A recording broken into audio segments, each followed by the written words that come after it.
Ahí arranca, ahí arranca. Estaba justo corroborando. Bueno, buenos días a todos. Esta mesa que vamos a presentar está organizada por la Asociación de Psiquiatría de Rosario. Va a estar hablando en primer lugar el doctor Mantimosio sobre el uso o la polifarmacia en trastorno bipolar. Después veremos también con el doctor Maraval también la polifarmacia en depresión mayor y la resistencia en depresión mayor en relación a eso. Y por último, me va a tocar a mí compartirles un poco de lo que es la polifarmacia en el abordaje de personas con trastorno por déficit de atención en la adultez. Así que vamos a tratar de ser cortos y concisos también para interaccionar un poco, porque la polifarmacia obviamente es una cuestión que todos queremos evitar, pero que mayormente terminamos haciendo, y está bueno intercambiar conceptos sobre eso. Así que te dejo, Martín, para que arranques. Muchas gracias, Hernán. ¿Estamos? Perfecto. Bien, bienvenidos. Qué lindo estar otra vez en Tandil.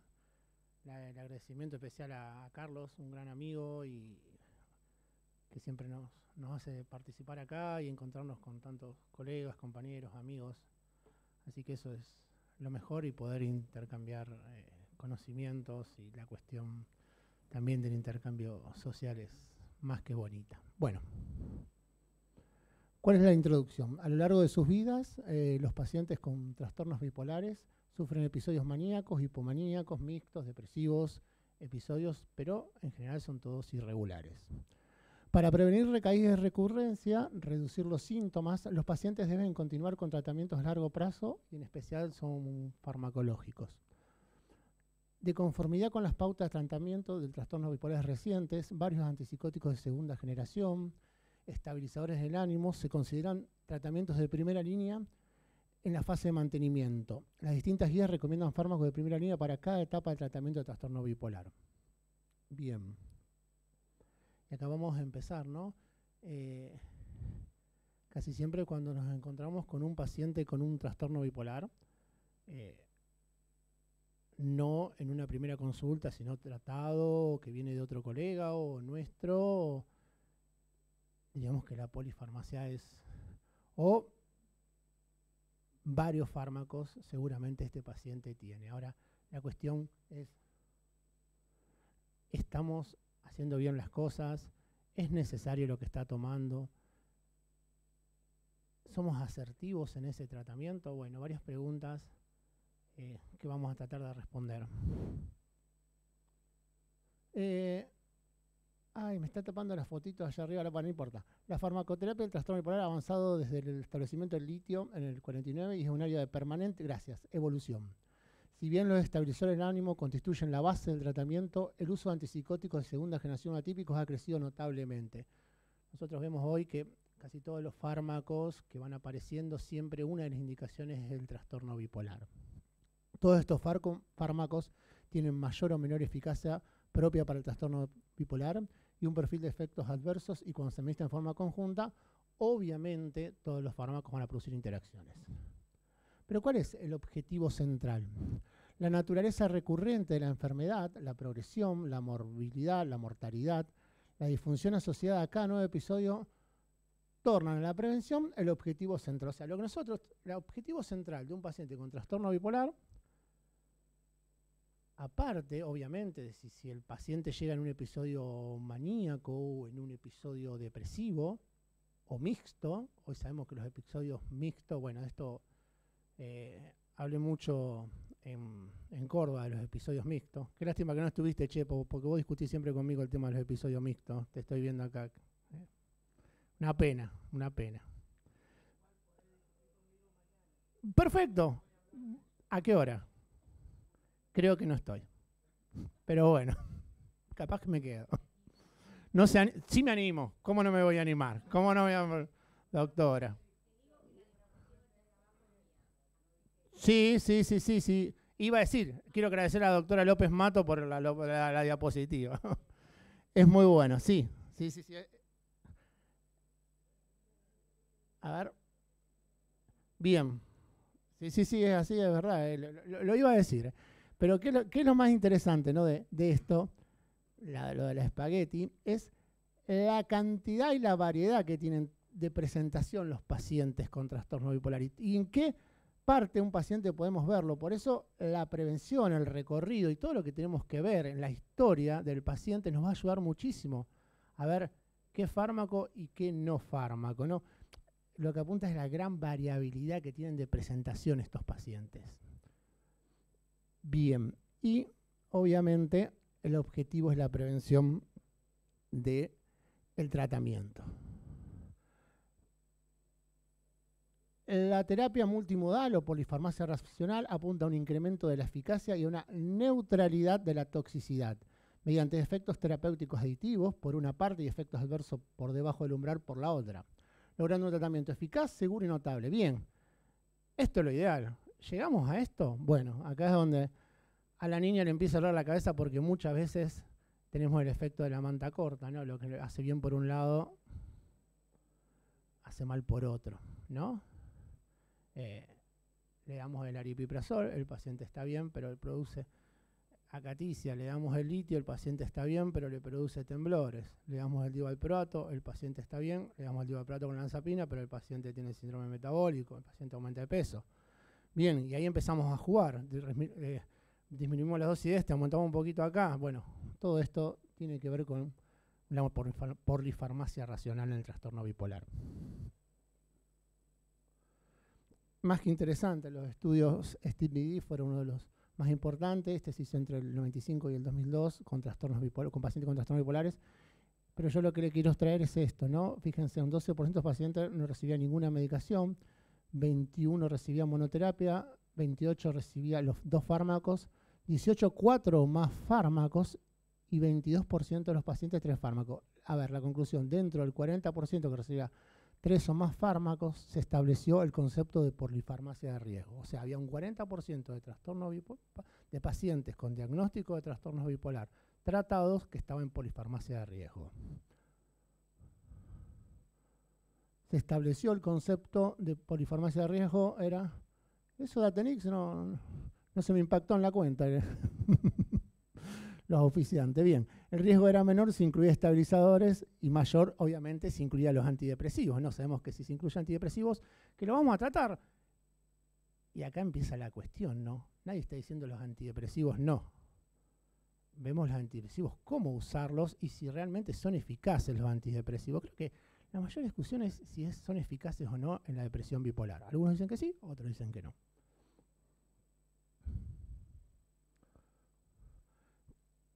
Y miren esto, qué interesante. Los factores que incrementan la polifarmacia no incrementan, contrariamente a lo que se piensan, los ciclados rápidos, la edad de inicio más temprana, las hospitalizaciones previas y el abuso de sustancias.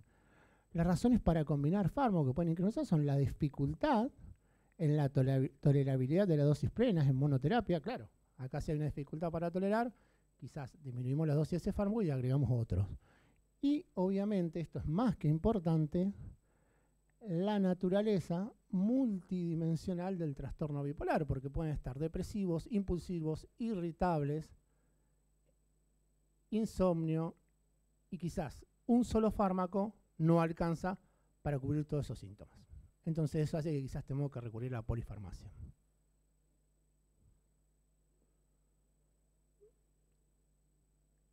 Entonces, evidencia de la polifarmacia en la manía aguda, primera línea y fase de continuación.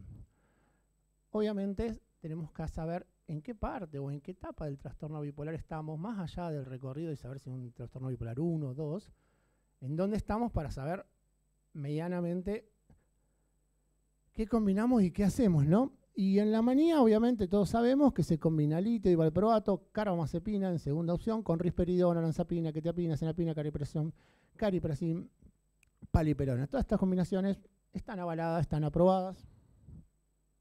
Obviamente, siempre una de las guías más interesantes para el trastorno bipolar y para el manejo es la guía de la CANMAT. Ustedes pueden ver acá, obviamente esta guía la conocen, no le voy a poner a escribir claramente cada uno, pero fíjense cómo el litio es más que eficaz en casi todas las etapas. Quizás con una patita ahí o una disminución un poquito en lo que es el episodio depresivo agudo del trastorno, ¿no?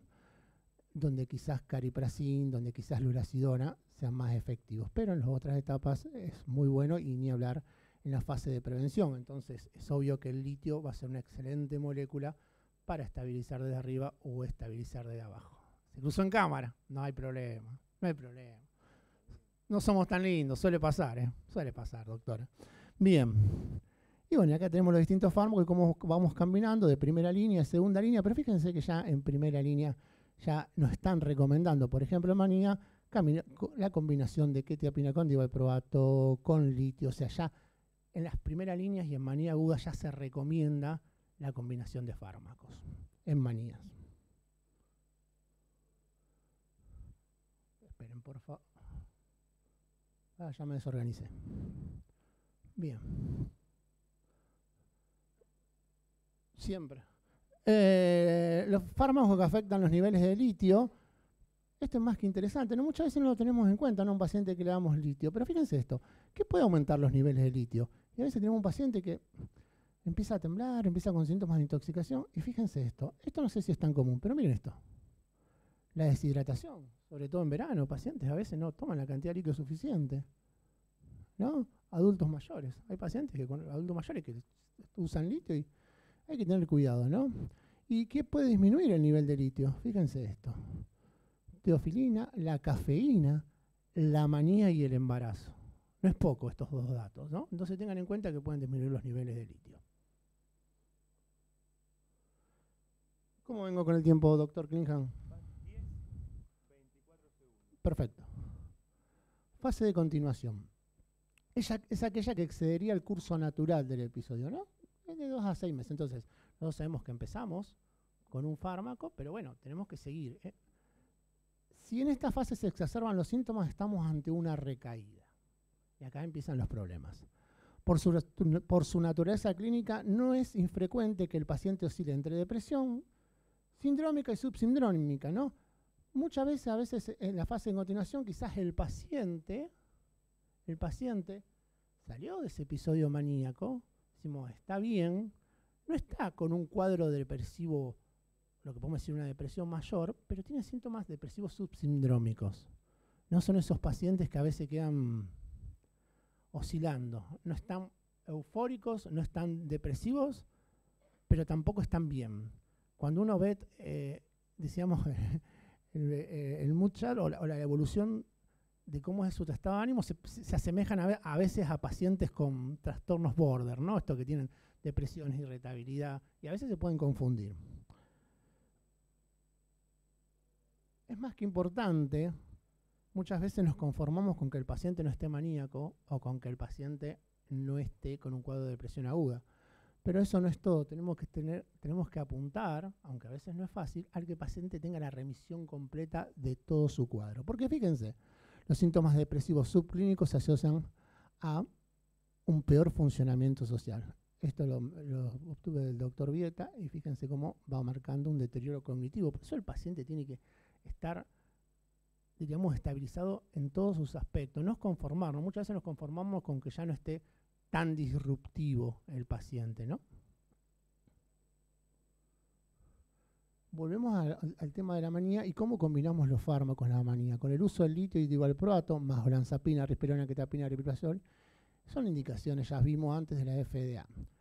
La litemia en los estudios de combinación es de 0,7 a 0,8 equivalente por litro. Esto nos orienta a que la combinación facilita y, si el cuadro lo permita, usar dosis menores del fármaco, ¿no? Se apunta a un plan eficaz, seguro y tolerable.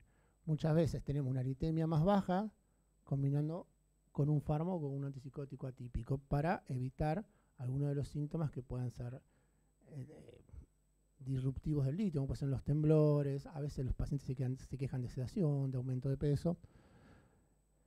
Y otro tema a discutir, a veces uno le pide las litemias óptimas, entonces a veces los residentes me preguntan, uy, pero la litemia ha ido 0,5, 0,4. Bueno, siempre digo, tengan en cuenta que ahora está la presentación de liberación controlada y siempre presenta litemias más bajas, ¿no? Pero el paciente está bien clínicamente, esto hay que tenerlo en cuenta. Bien. Combinación de los antipsicóticos, ¿no? ¿Cómo podemos combinar antipsicóticos? Con respecto a los típicos del conjunto, por ejemplo, el haloperidol más divalproato. A ver, no hay duda que en un episodio maníaco a un paciente le damos haloperidol más divalproato y seguramente el paciente en días va a remitir su episodio maníaco. Ahora, ¿eso es lo correcto? ¿Ese haloperidol a largo plazo es perjudicial para el paciente?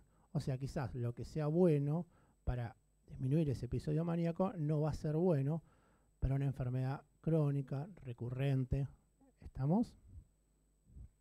Todas las guías recomiendan la combinación en manía severa. En general, en cuadros de manía severa, la combinación es siempre de psicofármacos. Ahora combinemos psicofármacos, como dijimos antes, ¿no? Seguros. O medianamente seguros con la menor cantidad de eventos adversos. Ya estoy. Cuando la olanzapina se combina con litio divalproato, hay que considerar los beneficios del incremento y de la eficacia con la tolerabilidad y sumas de eventos adversos. La quetiapina presenta interacciones para manía aguda, depresión bipolar aguda, la combinación con litio y divalproato. La quetiapina es una droga muy segura, nos sirve para estabilizar tanto desde arriba y desde abajo, también para los episodios mixtos, y podemos combinarla con litio y divalproato. El epiprazol tiene indicación en manía aguda y se avala su combinación con litio y divalproato. Estas también son combinaciones seguras. No sé si tan eficaces, sí, puede ser, pero tengámoslas en cuenta. Los beneficios del incremento de la eficacia deben, pues, sopasarse con las limitaciones de los eventos adversos. La posibilidad de combinar fármacos y usar dosis menores de cada uno de ellos va a favorecer la tolerabilidad. Bueno, un poco continuando con lo que es el objetivo de la charla. Vamos a hablar, obviamente, en forma resumida, de un tema más importante que es, yo creo que lo más difícil en los pacientes, cuando tratamos pacientes bipolares, es el manejo de la depresión bipolar, ¿no? No hay mucho.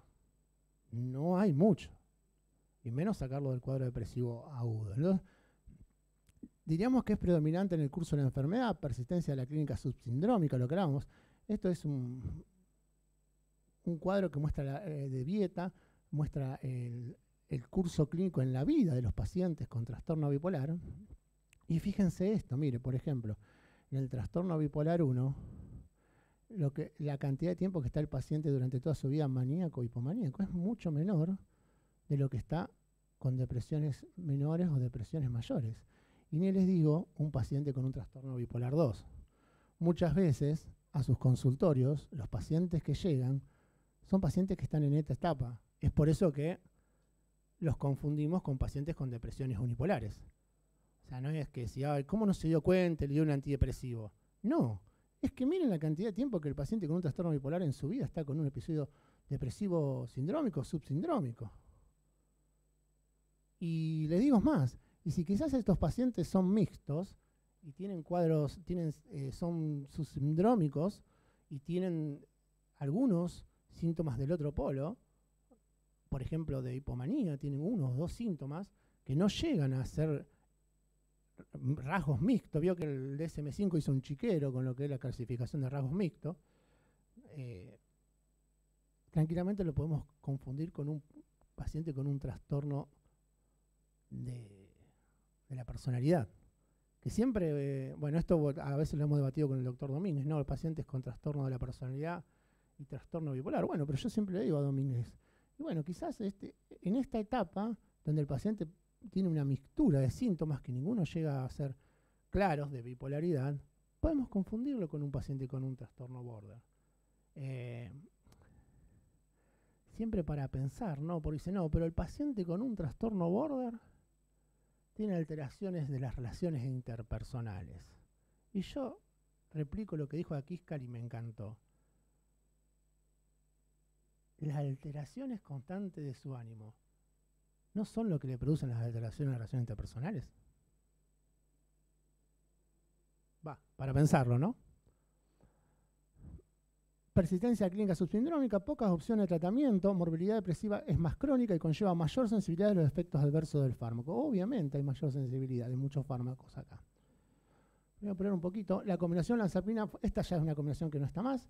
Quetiapina, risperidona, cariprazin, con muy buenos resultados. Sabemos que la cariprazin estabiliza desde arriba y de abajo y puede servir en la depresión bipolar. la lurasidona, con muy buenos resultados en la depresión bipolar, y la quetiapina. Y acá en la quetiapina sí, es buena en la depresión bipolar, pero yo siempre digo hay que ver si el paciente tolera los eventos adversos de la quetiapina, ¿no?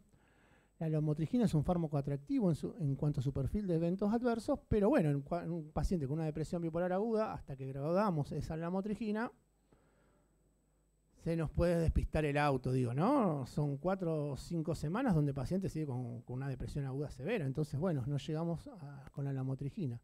Litio con indicaciones para la depresión bipolar, también, obviamente, es una muy buena opción. El uso de antidepresivos, obviamente, es controvertido. La monoterapia con antidepresivos está contraindicada en el trastorno bipolar 1, en todas las guías y consensos, no hay duda que está contraindicada la monoterapia con antidepresivos.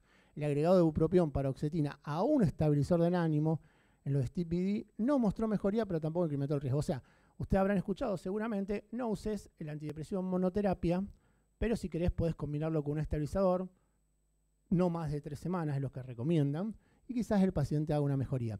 Pero los STPD mostraron algo muy interesante, que a los pacientes, el STPD, estudio prospectivo realizado más grande que existe sobre el tratamiento de la depresión bipolar, miren qué grande que es el número, ¿no? 4.460 pacientes. Objetivo determinar qué tratamientos son más efectivos para el tratamiento de la depresión bipolar.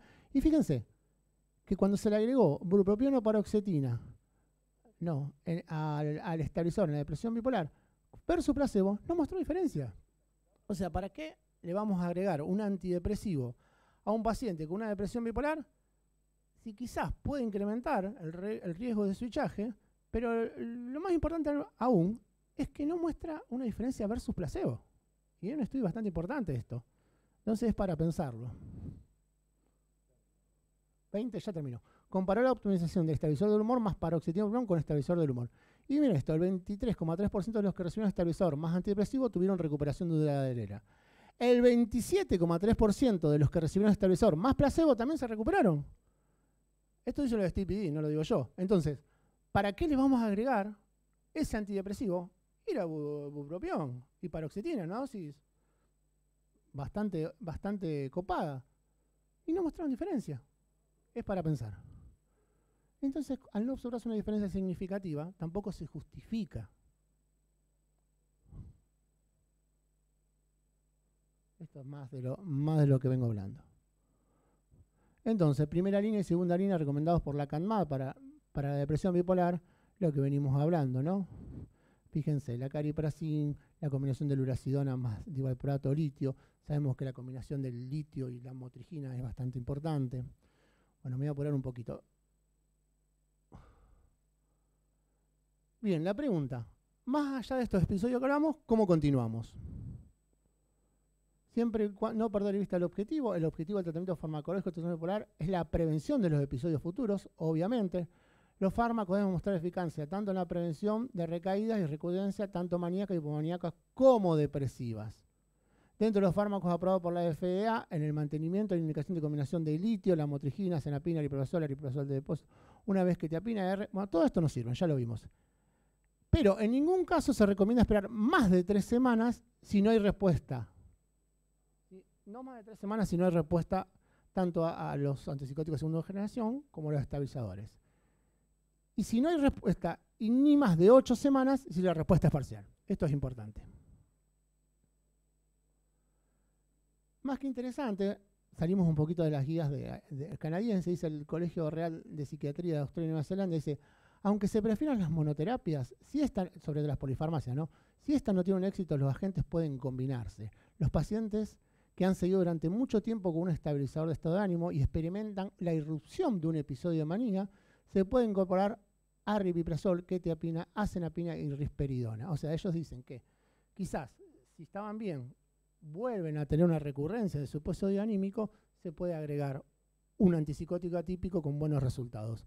Y también que dicen las guías de Australia y Nueva Zelanda, dicen las guías recientes aseguran que continuar con el antipsicótico de segunda generación durante al menos 6 meses después de la respuesta ofrecía menor riesgo de recurrencia. O sea, estas guías vieron que a los pacientes que se le agregaban los antipsicóticos atípicos, el estabilizador, si se retiraba, a los 6 meses tenían mayor riesgo de recurrencia. Y si ese antipsicótico de segunda generación se dejaba, por más de 6 meses los riesgos de recurrencia eran menor. Esto es más que importante, ¿no? Ya termino, ¿no? Tratamiento a largo plazo. ¿Qué es esto? Bueno, ya está. ¿Qué es esto? Un tranvía. Yo siempre digo, ¿el tranvía es viejo? Sí, muy viejo. Sirve, miren. Si está bien hecho y si funciona, bárbaro. El concepto a largo plazo de la historia ligado al litio, por eso lo comparo con el tranvía, ¿no? Fíjense, cuando yo empecé, hablé en 1949 de la aparición del litio. Y fíjense que sigue siendo muy eficaz.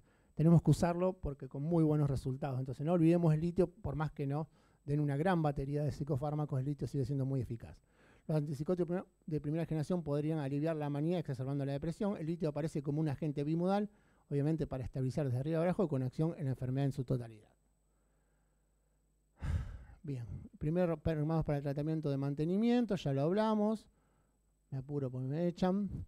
Entonces, nos encontramos con el desafío de hallar tratamientos de mantenimiento que sean bien tolerados y que resuelvan adecuadamente el componente depresivo del trastorno bipolar.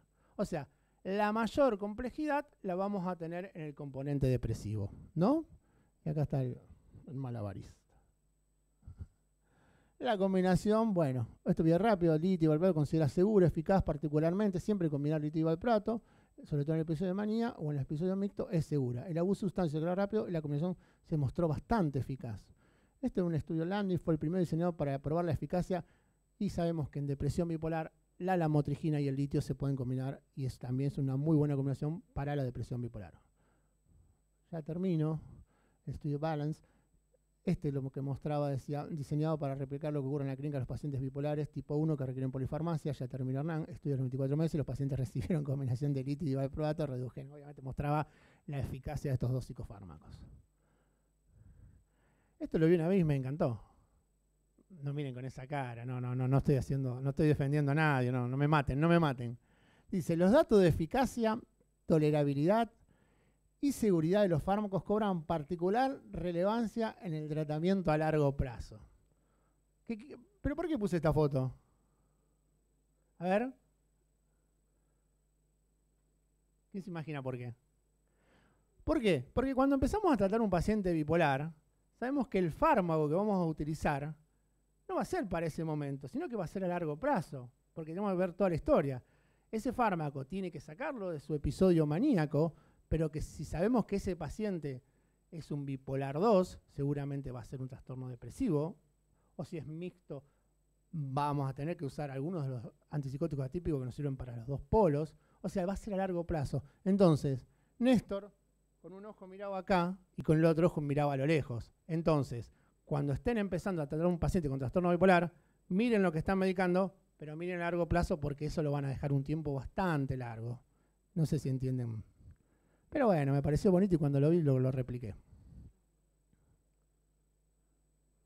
Las interacciones más significativas de los fármacos, el litio debido más rápido tiene pocas interacciones, sí, cuidado con las cuestiones renales.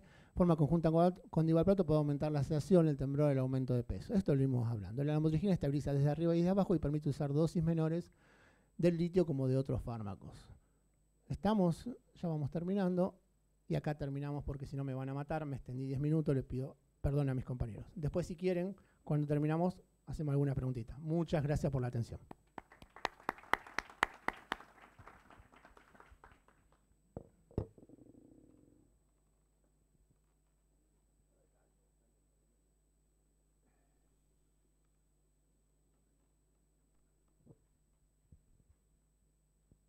Bueno, vamos a ver qué proyectan y a ver si arrancamos con depresión resistente. Yo vine a cantar tango. Canto un tango menos porque Bocio se extendió. Vas a tener 5 minutos menos. No hay problema. Bueno, buenas noches. Gracias a los presentes. Bueno, vamos a hablar un poquito de trastornos del estado de ánimo resistente al tratamiento. Pero, primero, ¿qué es la resistencia al tratamiento en psiquiatría? Es un concepto difícil de tratar. En la depresión, la ansiedad, el trastorno de ansiedad y la esquizofrenia, una respuesta inadecuada al menos 2 episodios de tratamientos adecuados, dosis adecuadas y el tiempo adecuado con diferentes fármacos. Pero en los trastornos alimentarios, donde la psicofarmacología no es la primera opción, no es la principal opción del tratamiento, ¿qué sería entonces la resistencia al tratamiento? Se supone que difiere de un trastorno a otro lo que sería una respuesta inadecuada.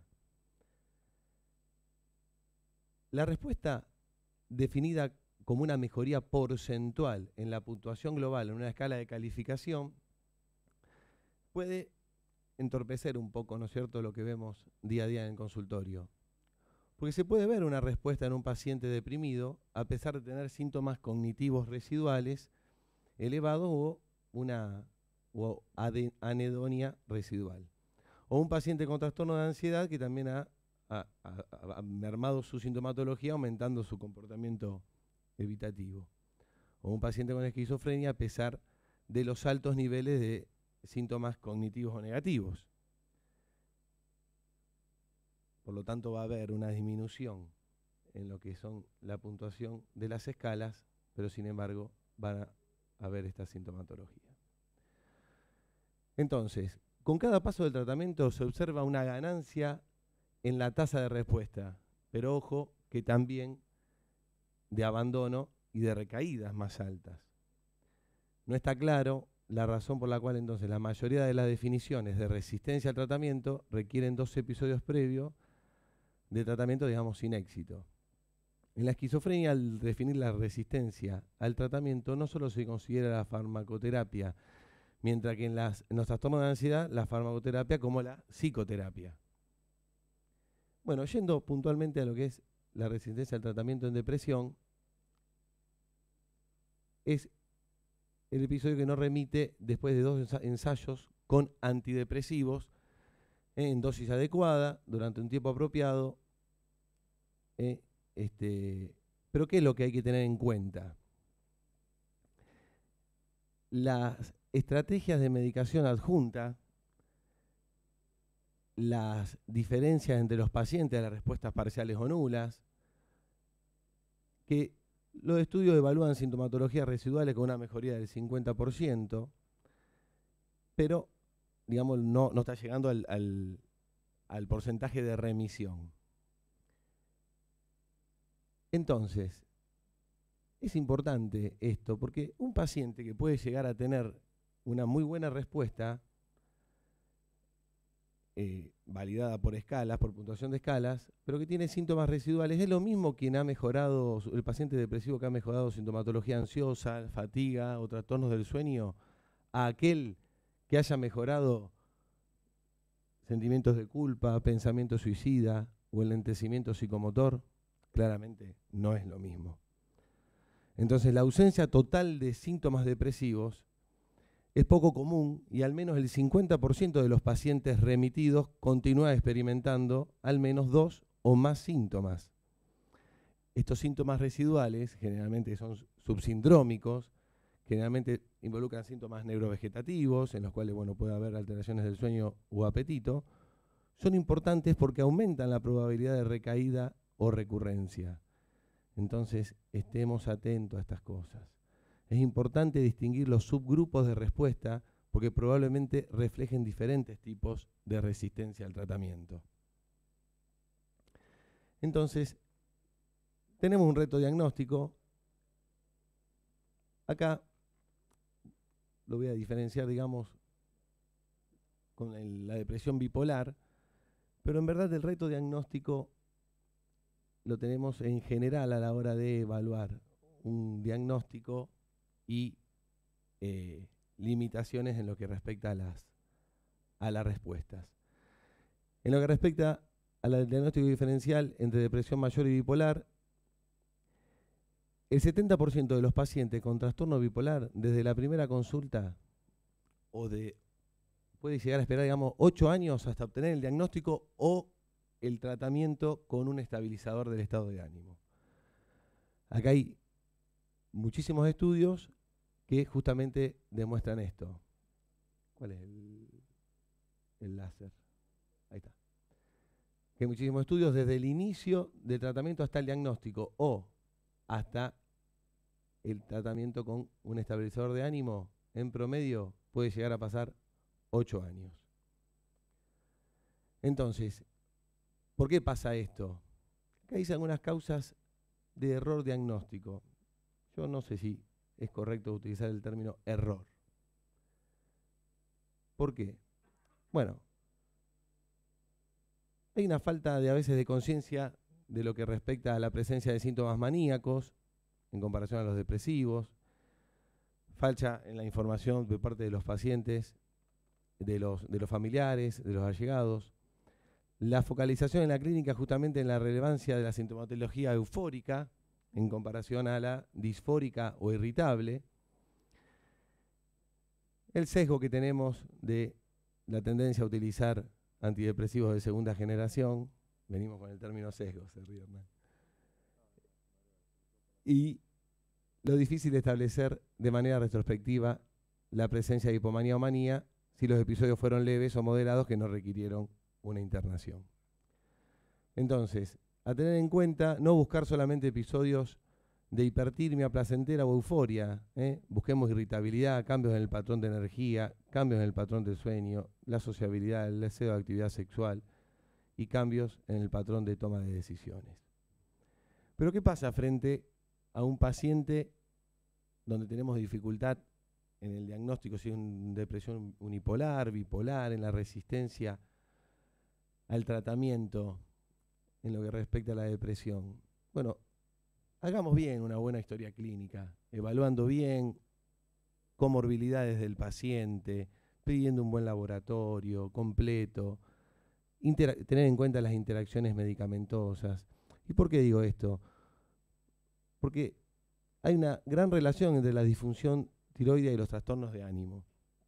Las hormonas tiroides actúan en el cerebro modulando génicamente proteínas asociadas a la fisiopatología de los trastornos de ánimo y potenciando los sistemas de neurotransmisión serotoninérgica y noradrenérgica.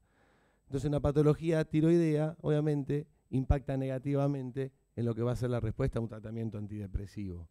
Se ha observado una mayor prevalencia de patología tiroidea en sujetos que han experimentado pobre o nula respuesta al tratamiento psicofarmacológico. Un 52% de los pacientes con depresión refractaria padecían hipotiroidismo subclínico. Entonces, de rutina debe estar la evaluación de función tiroidea. La normalización de la TSH debería seguir criterios más estrictos en los pacientes sin patología psiquiátrica que los puntos de corte a lo mejor que utiliza un endocrinólogo. Se sugieren niveles de TSH por debajo de 3. En eutiroideos, las hormonas tiroideas se pueden usar para acelerar la respuesta o para potenciar un tratamiento antidepresivo. Y en este grupo de pacientes en depresión refractaria se busca aún valores más bajos de TSH, incluso menores a 2.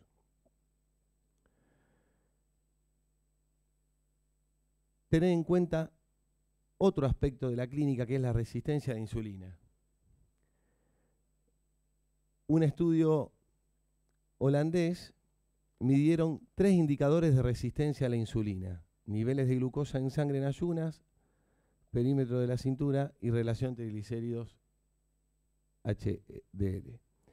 Reflejaron positivamente que el trastorno depresivo mayor, un incidente en el periodo de seguimiento a 9 años entre adultos sin antecedentes de depresión o trastorno de ansiedad. Estos hallazgos pueden tener utilidad para evaluar el riesgo de desarrollar depresión en pacientes con resistencia a la insulina o patología metabólica. Por eso, pedir siempre un laboratorio, perfil lipídico, tiroideo, glicemia.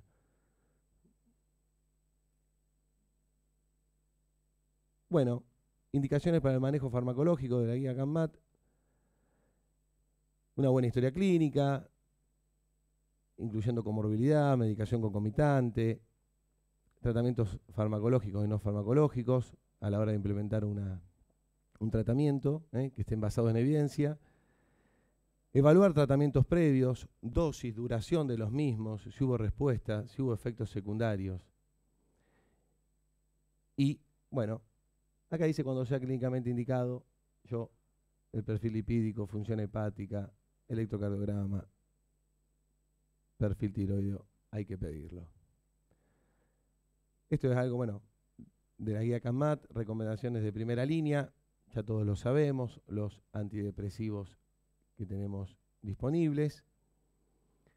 Recomendaciones antidepresivos de segunda línea de tratamiento para la depresión. Este es un cuadrito interesante, más que nada para ver el perfil de efectos adversos que pueden tener los distintos fármacos. A la hora de elegir un fármaco, tengan en cuenta las posibles interacciones que pueden tener con otros medicamentos que toman. Muchas veces se nos escapa preguntar bien eso, cuáles son todos los medicamentos que toma el paciente, tener en cuenta las interacciones, qué antidepresivo, el paciente está polimedicado, tener en cuenta cuáles son los antidepresivos que solemos llamar como más sucios, a lo mejor en lo que respecta a su metabolismo y su potencial interacción con otros fármacos, ¿no es cierto? Como puede ser la paroxetina, la fluoxetina. En caso de que haya resistencia para potenciar, bueno, de primera línea, el aripiprazol, la quetiapina y la risperidona tienen un nivel 1 de evidencia. De segunda línea, bupropión, litio, mirtazapina, modafinilo, olanzapina y triiodotironina. La olanzapina tiene nivel 1 y sin embargo lo ponen en segunda línea por el perfil de efectos adversos y síndrome metabólico que genera.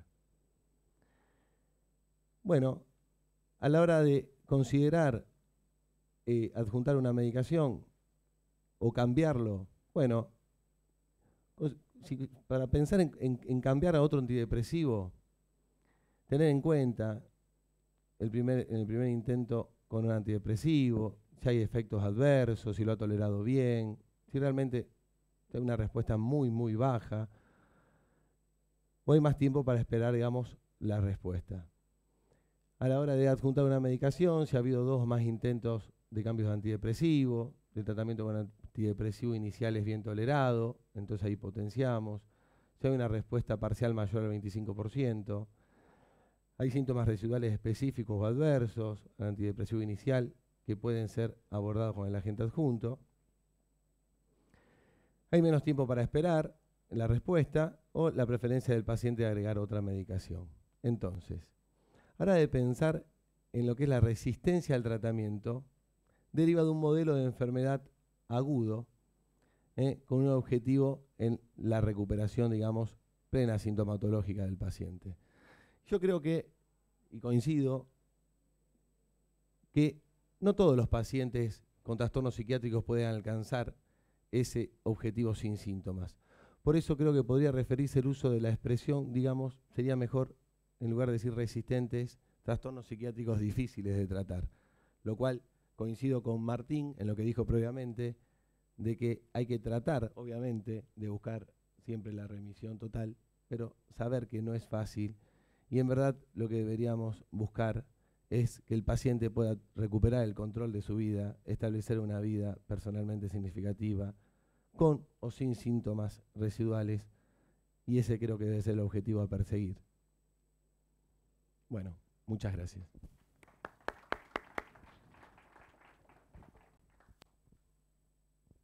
Bueno, estamos. Yo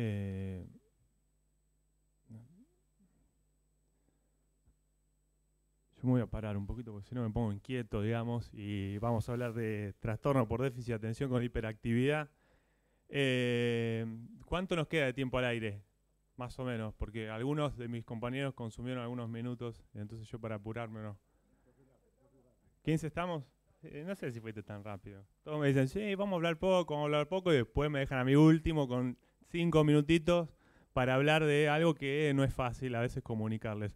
Bueno, mi nombre es Hernán Klinghahn, actualmente soy el presidente de la Asociación de Psiquiatría de Rosario, fanático de Newell's, y me dedico a abordar pacientes con déficit de atención en la adultez. Entonces, en esta mesa que tratábamos de ver de polifarmacia en pacientes adultos, obviamente yo voy a hablar de polifarmacia en la adultez y TDAH, y la pregunta básicamente es si es posible evitarla. Bien, primero un poco explicarles que entiendan que el trastorno por déficit de atención es un trastorno neuropsiquiátrico que se produce como consecuencia de un patrón de neurodesarrollo atípico caracterizado por un atraso o déficit en las áreas de gestión comportamental. Entonces, esto es lo que nos va a dar un comportamiento que puede ser hiperactivo, impulsivo, desorganizado, no solo como entendemos a nivel conductual o comportamental, sino a nivel cognitivo y emocional. Y ese es el primer concepto que los psiquiatras de adultos no tenemos muy bien instalados y nos hace muy difícil diagnosticar a personas adultas con TDAH. Mientras que fue un diagnóstico bastante claro en la infancia, donde ya se categorizó como tal en 1930, como diagnóstico en adulto, recién los estudios longitudinales de seguimiento permitieron darnos cuenta que hay datos a partir de la década del 90. Entonces, básicamente, estamos recién entrando en lo que es la clínica del TDAH adulto. Y según uno de los últimos metaanálisis, si nosotros ajustamos la estructura demográfica para la población mundial 2020, la prevalencia de este trastorno en lo que sería un adulto con TDAH persistente, es decir, que cumplía criterios de DSM completamente, sería de 2,6%, y sintomático, es decir, que los criterios no los cumplía antes de los 12 años, como el DSM refiere, sería casi del 7%. Estamos hablando de un total de más de 500 millones de adultos afectados para el 2020. Hay muchas personas afectadas por este trastorno, pocos psiquiatras diagnosticando y abordando. Bien, entonces, ¿cuáles serían los factores que, a mi parecer, probablemente impacten en la polifarmacia? Porque básicamente esto es lo que pasa cuando uno trata a un adulto con TDAH, va a ir muchas veces a la polifarmacia. ¿Y cuáles son esos factores? Bueno, un aumento del diagnóstico y la prescripción es lo que se está viendo, y un aumento y las comorbilidades. Son dos factores que van a empujar un poco a la polifarmacia. Bien, las comorbilidades. El trastorno por déficit de atención es un factor de lo que se llama de riesgo evolutivo, es decir, que es una condición que tenemos desde chico y por fallas en el funcionamiento va acumulando problemas. Entonces hace que los adultos con TDAH lleguen al tener entre 60 y 80 comorbilidades cada uno. Las comorbilidades más comunes que se van a ver en la literatura son los trastornos de ansiedad, trastornos anímicos, trastornos de la personalidad, trastornos por consumo de sustancias. En este trabajito de un grupo de españoles liderados por Ramos Quiroga, lo que hicieron fue evaluar las comorbilidades que presentaban al momento que se le hizo el diagnóstico de TDAH. O sea, una persona consultaba, le hacían el diagnóstico de TDAH y evaluaban y cuantificaron y categorizaron las comorbilidades que tenían al momento del diagnóstico. Les traigo este estudio porque es un estudio bastante prolijo, digamos, hay muchos estudios sobre comorbilidades del TDAH, pero este es diagnóstico de comorbilidad en el momento del diagnóstico del TDAH. Tenemos una población de 370 pacientes, muchos varones, por ahí está media sesgada por el sexo, y la edad promedio, una edad promedio buena, a lo que se ve en la clínica de diagnosticar un adulto con TDAH llega entre los 25 y los 30 años. Bueno, ¿qué vieron? A nivel de la frecuencia de comorbilidad, el 66% presentaba al menos una comorbilidad. El 66% de esos que les diagnosticaban por primera vez el TDAH ya venía con una comorbilidad. En promedio, presentaban 2,4 comorbilidades en promedio. O sea, esas personas, no solamente el TDAH, tenían 2 trastornos psiquiátricos, 4 más. Siendo más frecuente los varones que tenían 2,5. Y el componente combinado, el con mayor comorbilidades. Y bueno, esto un poco las comorbilidades que encontraron. Mucho consumo de sustancias, trastorno de ansiedad, trastorno de ánimo, trastorno de la personalidad, trastorno de la conducta alimentaria. Lo que ellos dicen que como no, o sea, el diagnóstico de trastorno anímico, de trastorno de ansiedad está hecho en el momento, por ahí, si lo haces retrospectivamente, encontrás más episodios anímicos y suben un poco más las comorbilidades con trastornos de ánimo y de ansiedad. Bueno, conclusión con respecto al primer factor que puede influir sobre la polifarmacia cuando tratás a un adulto con TDAH es que las comorbilidades es un factor clínicamente importante de la heterogeneidad clínica y obviamente va a contribuir a la persistencia del mismo, dando lugares, por ende, a tratamientos prolongados y que tengas que usar múltiples intervenciones moleculares. El que no entiende de la clínica del TDAH básicamente le va a ir muy mal tratándolo porque, esta es una frase que yo siempre digo, una persona con TDAH puede ser varios pacientes en uno mismo, lo que implica que uno tiene que tener una capacidad de dinamismo de esquema farmacológico. Es decir, hoy puedas estar tratando a una persona que tenga TDAH en comorbilidad con un trastorno de sueño, después tener un trastorno anímico, después tener un trastorno de ansiedad, y el esquema no lo puedes dejar estanco, tenés que ir variando, digamos. Tenés que ir variando de antidepresivo, antipsicótico, el psicoestimulante, tenés que ir variando dependiendo cómo varía el contexto y la situación de la persona.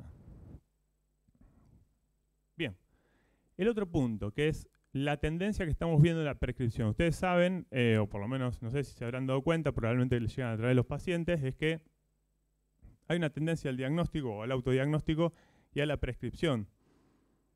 Hay cada vez más colegas que están usando, incluso, o sea, van a ver, mañana hay una charla sobre déficit de atención. En los últimos años la industria sacó ya 3 o 4 moléculas, que es una sola molécula, pero sacaron 3 o 4 marcas de metilfenidato. O sea, hay movimiento con respecto a la prescripción de déficit de atención y esto es lo que muestran los estudios epidemiológicos. En este trabajo que hizo Rahman y su equipo, publicado en Lancet, hicieron un estudio retrospectivo y observacional utilizando base de datos poblacionales de 13 países, evaluando personas mayores de 3 años en adelante desde el 2001 al 2015. ¿Qué es lo que vieron? Que la prevalencia general anual del uso de medicamentos para TDAH adulto aumentó en todos los países a lo largo del tiempo. Un aumento general significativo. Esa prevalencia general combinada del uso de medicamentos actuales es del 0,39%. Y la más alta fue en Estados Unidos y en Europa del Norte. Generalmente, no lo explica acá, a mi parecer, y con un poco de lectura, esto tiene que ver con las escuelas. O sea, hay escuelas fuertes de TDAH en Europa del Norte, al igual que hay escuelas fuertes de TDAH en adultez en Estados Unidos, y otra escuela fuerte de TDAH en la adultez la tenemos en Holanda. Bien, en otro estudio también que evaluó la prescripción de TDAH y la polifarmacia, incluyeron las visitas de atención ambulatorias entre el 2006 y 2015 de personas de entre 2 y 24 años, a los que se les prescribieron medicamentos para el TDAH. Fíjense en el gráfico la tasa de prescripción de medicamentos para TDAH entre el 2015, que es por aquí, al 2016, aumentó 4.8 a 8.4. El aumento fue muy alto. El aumento en azul se ve lo que es el aumento de los fármacos para el TDAH en general. Y fíjense quién lo empuja. ¿Saben quién lo empuja ahí abajo? El metilfenidato. Si bien aquí que tenemos los alfa-agonistas, que no tenemos acá nosotros en la Argentina, como la clonidina y la guanfacina, si bien aumentaron el doble desde el 2006, ese doble no es significativo, digamos. El empuje de la prescripción está dado por los psicoestimulantes. Esto es un problema, porque yo les pregunto a ustedes, ¿cuántos saben usar psicoestimulantes o no le tienen miedo a los psicoestimulantes? Muy pocos me van a decir que usan o que no le tienen miedo a los psicoestimulantes. Los psiquiatras le tenemos mucho miedo a los psicoestimulantes por un desconocimiento, pero bueno, evidentemente se están prescribiendo y hay que aprender. Y en cuanto a polifarmacia, ¿qué se definió como polifarmacia en este estudio? Polifarmacia de TDAH cuando le dan 2 medicamentos juntos para déficit de atención, y polifarmacia psicofarmacología cuando le dan uno para TDAH y algún otro psicofármaco. La polifarmacia del TDAH aumentó del 6,2 al 23% en el 2013. La combinación más común es alfa-2. Nosotros acá solemos combinar psicoestimulante, el metilfenidato, con armodafinilo, modafinilo. Bueno, también se puede combinar con atomoxetina. Son las únicas combinaciones posibles que tenemos dentro de moléculas específicas para el TDAH. Mientras que las tasas de polifarmacia psicofarmacológica se duplicaron. Este es un dato que, o sea, no lo tenemos como dato argentino, pero este es un dato totalmente trasladable a lo que uno ve clínicamente. Se vio que desde el 20%, ¿no?, en 2007 al 40.7%. Se duplicó. Y si vamos al grupo que a nosotros más nos interesa, hablando de la adultez, que son los de 19 a 24 años, recordemos este estudio iba de 3 a 24 años, no es de adultos específicamente, la tasa de polifarmacia fue de 4,9 y la de psicofarmacológica fue de 47.7. Es decir, que los adultos empiezan a comer más medicaciones, más psicofármacos que los chicos o los adolescentes. Y los más frecuentes eran los IRS y los antipsicóticos de segunda generación. Bien, muy bien con el tiempo. Entonces, conclusiones sobre las prescripciones. Se observa un aumento significativo de la tasa de prescripción en casi todas las categorías que se analizaron, prescripción de medicamentos para TDAH, polifarmacia, polifarmacia TDAH, polifarmacia de psicofármacos, todo aumentó todo. Esta tendencia puede estar impulsada por la mayor tendencia que hay al diagnóstico. Hay muchas organizaciones, ONG que están peleando. Ayer fue el día argentino, digamos, de TDAH. Hay muchas organizaciones que están peleando para el reconocimiento, la concientización de la condición, el trastorno, ya sea infantil o en la adultez. Y obviamente eso lleva a que muchos médicos empiecen a diagnosticar y a intentar tratar, pero no es una cosa tan sencilla de tratar porque tiene TDAH, le doy psicoestimulante, le doy Ritalina, se acabó el problema, no es tan así. Entonces, tasas más altas de uso, pero también tasas más altas de tratamientos mal manejados que llevan a usos irracionales de medicación. Y en términos generales de prevalencia epidemiológica del adulto, y según lo que dicen las recomendaciones de la guía, por ejemplo la guía NICE del 2018, plantea como primer línea utilizar el psicoestimulante. Entonces, la realidad es que si nosotros vamos a que la prevalencia de prescripción general que planteó el estudio de Raman publicado en Lancet es de 0,39%, pero la prevalencia que yo le decía estimada es de 2,5%, evidentemente estamos infratratando. Hay una gran diferencia. Bueno, y para terminar, este es el único estudio que encontré sobre polifarmacia en adultos con TDAH. No hay otro estudio. Los otros dos estudios sobre prescripción, acá analiza polifarmacia. Este es un estudio de SAN, en un grupo de estudio sueco, aprovechando, como saben, los registros nacionales suecos son bastante sólidos. Aprovechando los registros nacionales suecos, estudian los patrones de medicación y polifarmacia, no solamente los medicamentos, los psicofármacos, sino también medicamentos clínicos asociados a TDAH. Bueno, la población objetivo eran todas las personas entre 18 y 64 años de Suecia en el 2013 que estaban medicadas con alguno de estos fármacos para TDAH. Se consideró tratamiento durante un intervalo de prescripciones no mayor de 6 meses y el tratamiento más prolongado que tomaron es el 12 meses. La comedicación, que no es un término que por ahí nosotros usemos, ellos la definieron como la prescripción de cualquier otro.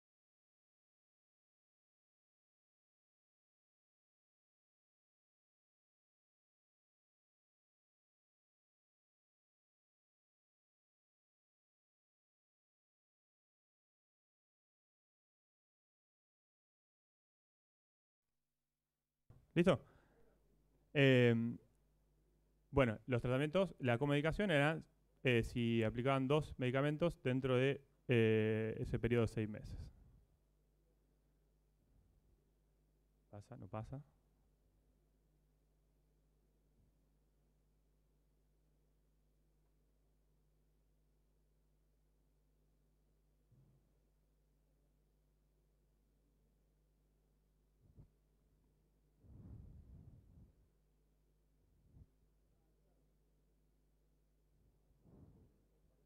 Se colgó.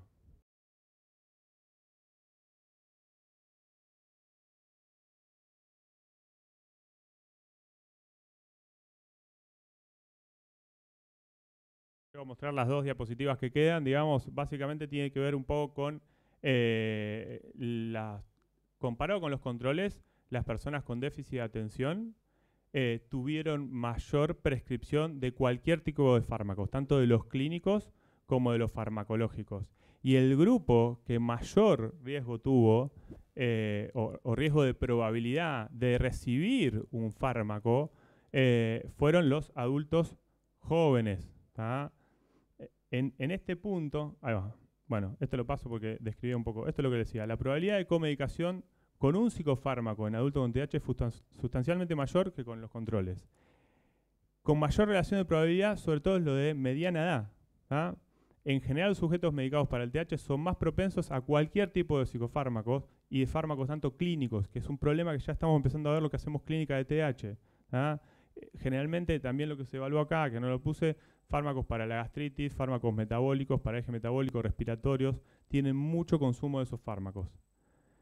Acá les dejo un grafiquito para que después lo vean. Esto, estaban los suplementos del paper, todos los fármacos más utilizados en línea para ver que es muy común a lo que nosotros utilizar más allá del psicoestimulante cuando tratamos a un paciente de un TDAH, lo tratamos con estas moléculas, digamos, en general. Por ahí, en cuanto a antidepresivos, te diría que venlafaxina y ibupropión estarían más arriba por su efecto adrenérgico. Bueno, y para terminar, fíjense estos números. Los sujetos medicados para TDAH presentan mayores niveles de polifarmacia, acá tomamos polifarmacia tanto clínica como farmacológica, que los controles de su adultez, con un promedio, el TDAH adulto empieza a los 18 años con 2,5 de medicamentos recibidos, comparado con el control que empieza con menos de 1, y termina a los 65 con 5 fármacos, comparado con el control de 2,7. Lo mismo como vemos la proporción, que va creciendo de 10% a ser el 60% que toman más de 5 medicamentos. O sea, son personas altamente medicadas, toman protectores de bomba, algo para la artritis, algo para el dolor, algo para los bronquios, altamente medicadas. Entonces, no es solamente que nosotros le damos algo para el sueño, algo para la ansiedad, algo. Son pacientes altamente medicados y con mucha polifarmacia. Bueno, conclusiones. Los individuos que están medicados para el TDAH presentan un alto grado de polifarmacia en todas las edades. Los polifármacos observados sustentan la mayor vulnerabilidad del consumo problemático que tienen estas personas y el uso compulsivo. Y los hallazgos sugieren que las personas con TDAH se enfrentan a una grave multimorbilidad, llevando un mayor grado de polifarmacia incluso en edades tempranas, lo que es uno de los retos más importantes de la clínica. Bueno, y básicamente lo que uno trabaja es controlar el impacto funcional que tienen estas personas. Estas personas tienen una muy mala calidad de vida. El tratamiento de una persona con TDAH es mejorarle la calidad de vida, no corregirle la función, sino mejorarle la calidad de vida. Y con esto le dejo muchas gracias. Pasa el chivo, digamos. Me había olvidado. ¿Viste? Yo sabía que ustedes dos se iban a olvidar y el único que se iba a acordar soy yo. Están todos invitados a Rosario el 8 y el 9 de septiembre. Por favor, me olvides. Gracias, doctor Kningham, presidente de la Asociación de Psiquiatría de Rosario. Bueno, muchas gracias por el tiempo. Bueno, ¿cuánto tenemos para preguntas? ¿5 minutos? ¿10? Perfecto. Voy a arrancar yo con la primera pregunta. Me voy a poner picante. Bueno, bien. Yo vi que pusiste ahí que tenía... Me quedo parado. No, quédate parado por si se pica más. Vi que tenía un 30-40% de comorbilidades con el trastorno del estado de ánimo, ¿no? ¿El doctor Kningham recomienda el uso de psicoestimulantes en pacientes que tienen comorbilidad con trastorno del estado del ánimo o espera que ese paciente con trastorno del estado del ánimo esté estabilizado en caso de usarlos? ¿Qué trastorno del ánimo primero? Trastornos bipolares tipo 1 y tipo 2. En un trastorno bipolar vos tenés que tratar el trastorno bipolar. Sí. ¿Y si tiene comorbilidad con un trastorno? Yo no le daría psicoestimulante, yo. ¿Y qué Si hacemos? estoy seguro, pero ahí estoy seguro, digamos. O sea que si yo estoy seguro que es un trastorno bipolar, bueno, tipo 1, tenés, o sea, sí, si no estás seguro. el tipo 2 que tenés ahí como una cosa cíclica, digamos, que anda, le podés probar. Pero en realidad el problema con un bipolar es su bipolaridad. Bien. Difícilmente corrigiendo el TH iría a intervenciones. ¿Cómo corregimos el TDAH en el trastorno bipolar, en la comorbilidad? Iría a intervenciones no farmacológicas, que las hay muy buenas, que corrigen las funciones ejecutivas, como son las intervenciones físicas, las intervenciones nutricionales, todo lo que es entrenamiento de atención plena. Sería mucho más seguro, digamos, intervenir por ahí que con el psicólogo. No es que no se pueda usar, no está prohibido. Vos me preguntaste a mí. Sí, obvio. ¿Está? Hay estudios donde el riesgo de switchaje en monoterapia con metilfenidato en bipolar es alto y disminuye cuando se le agrega el estabilizador, digamos. O sea, se puede. A mí no me dio resultado. A la doctora López Mato. Ahí tenemos otra cosa. Ahí estamos hablando de otra cosa. Bueno. Pramipexol. Sí, he usado Pramipexol no en bipolares. En algunos pacientes... Pero no switchea, o sea que sería un coadyuvante en las dos patologías. En este caso, como nosotros no tenemos anfetaminas a disposición, yo me las rebusco. Sí. Y tengo pacientes medicados con metilfenidato y Pramipexol. Perfecto. Tratando de buscar molecularmente un efecto símil, porque hay pacientes que no le alcanza solamente, para que nos tengan en cuenta, el metilfenidato solamente lo que hace es inhibir la bomba de recaptación de dopamina, digamos, ¿no? No genera una estimulación. Entonces, a utilizar un agonista dopaminérgico como el Pramipexol, que es utilizado también en TDAH por el riesgo de la comorbilidad del síndrome de piernas inquietas, la verdad que a mí me ha dado buenos resultados en la inquietud y en el ánimo. Me encanta que coincidamos. Voy a decir dos cosas. Primero, Martín, existe todavía la combinación fluoxetina-olanzapina en todo el mundo, menos acá. O sea, cuando vos dijiste no está más, está. España es el país que más la usa. Voy a decir, porque era del International Advisory Board de Lilly. Sí, quise decir que el preparado no lo teníamos acá. ¿Sabés para qué la sacaron? Para tratar de que olanzapina engordara menos al adicionarle fluoxetina. No lo lograron. ¿Y por qué hicieron esa mezcla de dosis media absurda? ¿Viste? 6, 12,5, 25, porque vencía la patente fluoxetina. Y de este modo aumentaban la posibilidad de patente. Y respecto a lo de depresión, tal vez hubo un error, creo que lo escuché bien. La TSH menor de 2 sería de hipertiroidismo. La TSH mayor de 4,5 para los endocrinólogos, mayor de 3,5 para nosotros los psiquiatras, es de hipotiroidismo. No, refractaria al tratamiento. Te voy a decir lo que dice Van Prack, que es una de las personas que más sabe de tiroides y depresión. Para él la depresión es un hipotiroidismo cerebral con un eutiroidismo sistémico. Me encanta esa definición.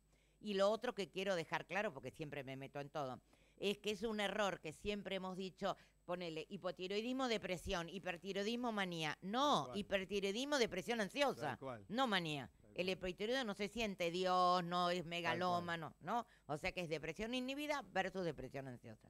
Muchas gracias por escucharme. ¿Hay tiempo? Son solo 3. Estamos sin tiempo, Chepo, no hay tiempo. Porque no te conviene que haya tiempo. Primero, son solo 3 puntos así breves.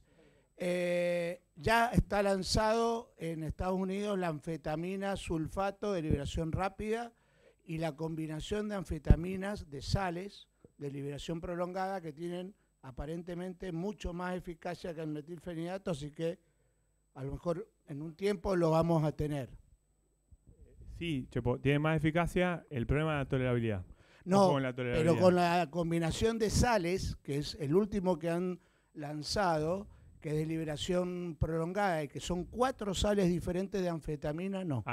Bueno, y también está la Alix de sanfetamina, que también es primer línea en algunos. Llegó a ser pero tiene problemas de tolerabilidad y de eficacia. Pero digo, la combinación de sales va a venir acá en cualquier momento y esa es la que parece que tiene efecto más contundente. Quería hacer 2 acotaciones muy rápidas. Primero, que mencionar el tema de no dar antidepresivos en depresión bipolar basado en el STEP-BD es desconocer que desde hace 5 años hay al menos 10 metaanálisis mínimo. Yo le mandé por privado a Bocio los últimos 3 que hablan de la eficacia comparativa con los que no toman antidepresivos en depresión bipolar, obviamente combinados con estabilizador, nunca en monoterapia.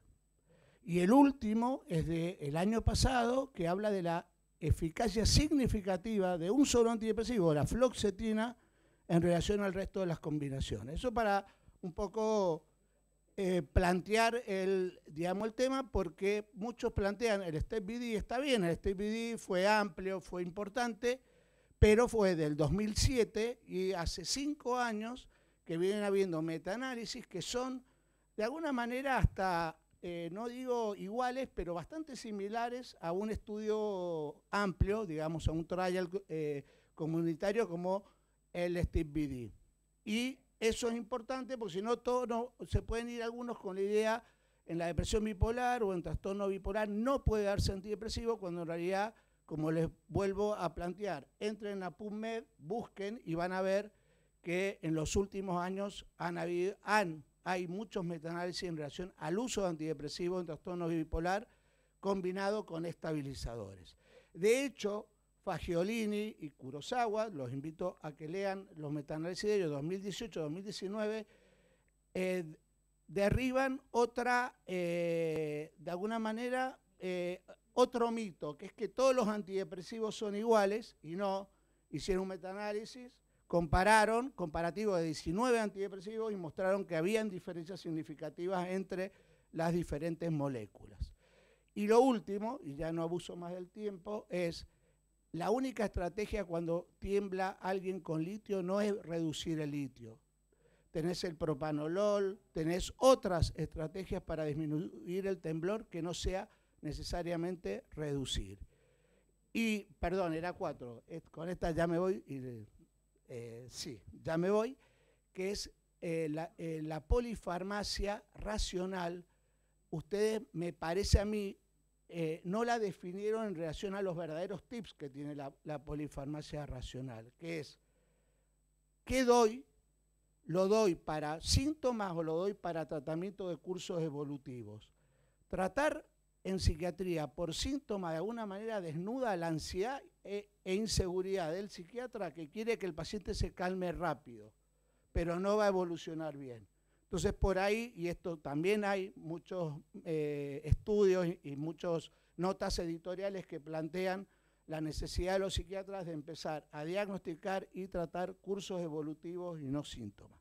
Ahí me parece que es la verdadera polifarmacia racional. Bueno, Chepo, sí, coincido en varios aspectos. Yo cuando hablé, ¿cómo? Hay que ir cerrando. De los antidepresivos, no dije en ningún momento que estaban contraindicados. Dije que había, algunos recomiendan, otros no. Obvio que hay que pensar, sin duda hay que pensarlo. Hay muchos que hoy en día, si vos lees, es una discusión importante, pero está bueno debatirlo.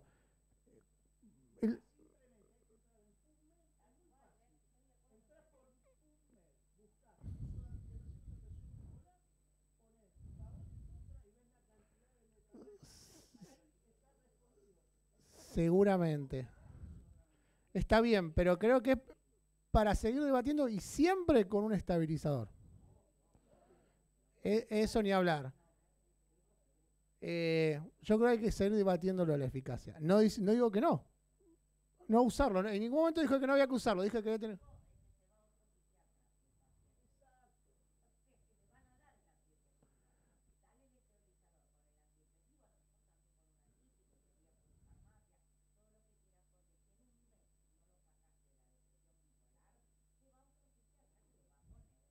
Vamos a cerrar. Creo que también hay buenas alternativas hoy.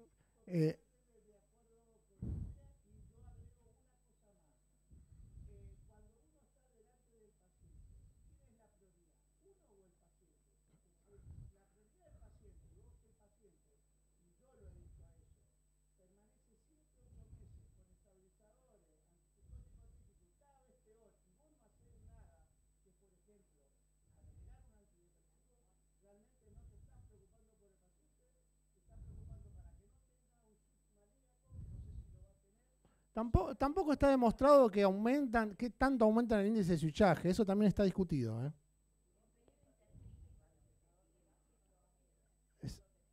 Exactamente, tampoco está demostrado. Pero bueno, es para debatir. Allá me están pidiendo que cerremos. Así que Nos vemos en la próxima.